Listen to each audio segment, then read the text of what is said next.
Am frați care sunt falși, frați ce-o să-mi fie nași. Nu zic că e un magazin, dar găsesc tefe la 2 pași. I'm full on lover boy, and I miss my lover boy. Știi că am și un frate, deci ce am un par la 2, 3, fiindcă mai am unul. Zicea că mă bate, tot ce-a bătut era drumul. Cine mai dă cu pumnul, dacă beau fac pe nebunul. Nu i-a bubuit vreo piesă și deja scoate albumul.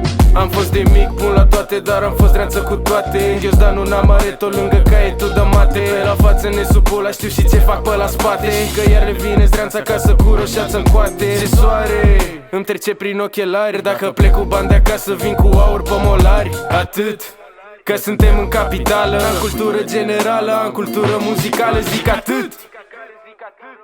Nu poți să ieși pe aici, pe afară, fără bani în buzunar. Nici să treci cu ei pe stradă și să nu ne dai măcar pe toți.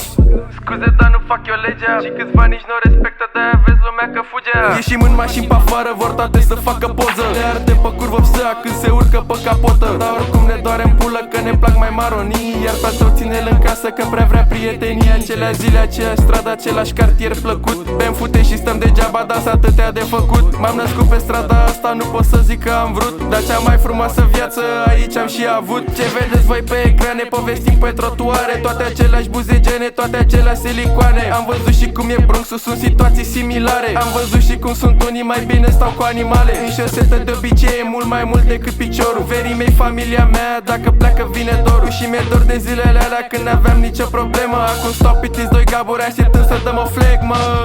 Am frați care sunt falși, frați ce-o să-mi fie nași. Nu zic că e un magazin, dar găsesc tefe la 2 pași. I'm full on lover boy, and I miss my lover boy. Știi că am și un frate, deci ce am un par la maie de mirare. Că ce faceți e penale, futeți piste de vin la show-uri cu acorduri parentale. Ce onoare, să pot să fiu peste voi. Acum nu e vina noastră că ale voastre vor la noi,